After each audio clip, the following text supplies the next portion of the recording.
Among the Forest People by Clara Dillingham Pierson. Chapter 8. Mrs. Mourning Dove's Housekeeping.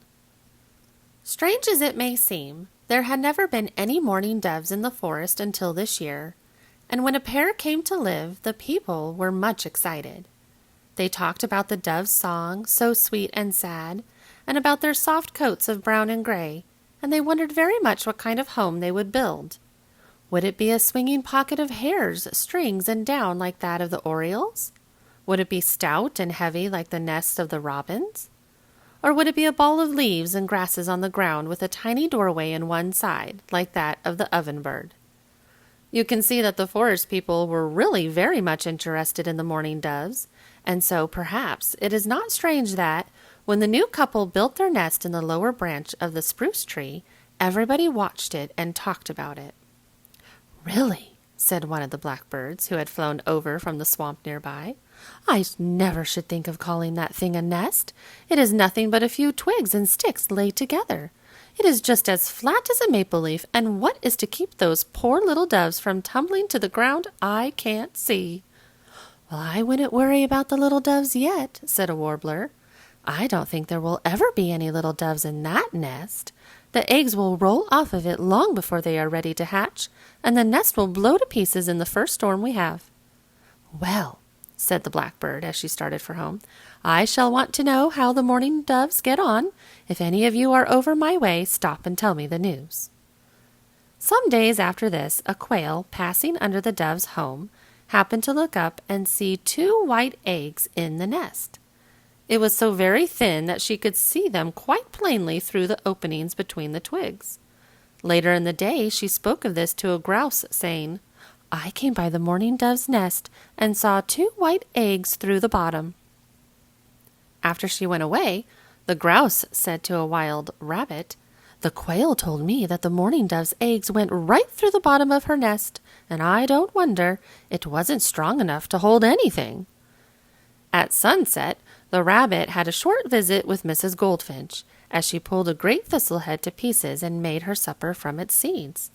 He told her that he had heard that the mourning dove's eggs had fallen through the bottom of the nest and broken on the ground, and Mrs. Goldfinch said, "Oh, that poor Mrs. Mourning Dove! I must go see her in the morning."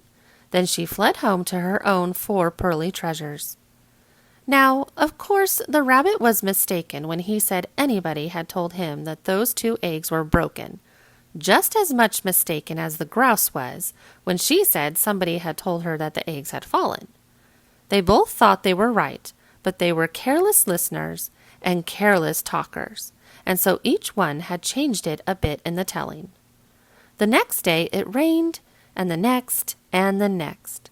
Mrs. Goldfinch did not dare leave her nest to make calls, lest the cold raindrops should chill and hurt the 4 tiny birds that laid curled up in their shells.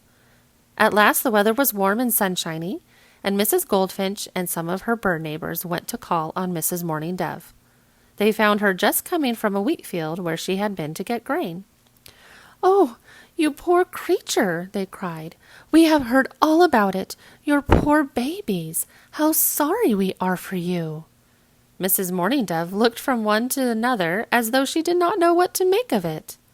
"What do you mean?" she cooed. "My babies are well and doing finely. Won't you come to see them?" Then it was the turn of the other birds to be surprised. "Why," they chirped, "we heard that your eggs had fallen through your nest and had broken and killed the tiny dove babies inside. Is it true?"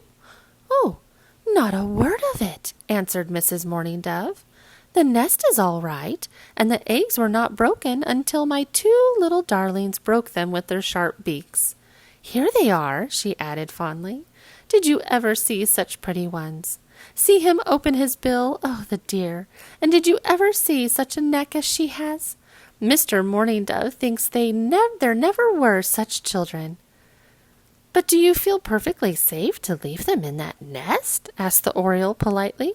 "My babies are so restless that I should be afraid to trust them in it."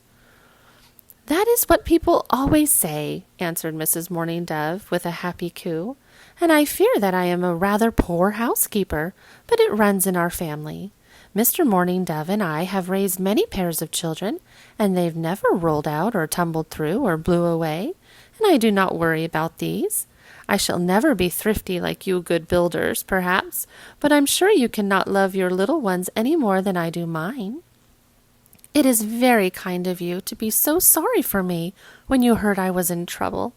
I think I have the best neighbors in the world." When her callers went away, they could not say enough about Mrs. Mourning Dove's pleasant ways and her gentle, well-behaved children. "It is too bad she is such a poor nest-maker," the vireo said, "and I understand now what she meant when she told me that they sometimes used old robins' nests for their young. She said they flattened them out and added a few twigs, and that they did finely. I thought it very queer in them to do so, but perhaps if I had not been a good builder, I should have done the same thing." "Perhaps we all would," the others agreed. "She certainly is a very pleasant bird, and she is bringing up her children well. Mr. Mourning Dove seems to think her perfect. We won't worry any more about her."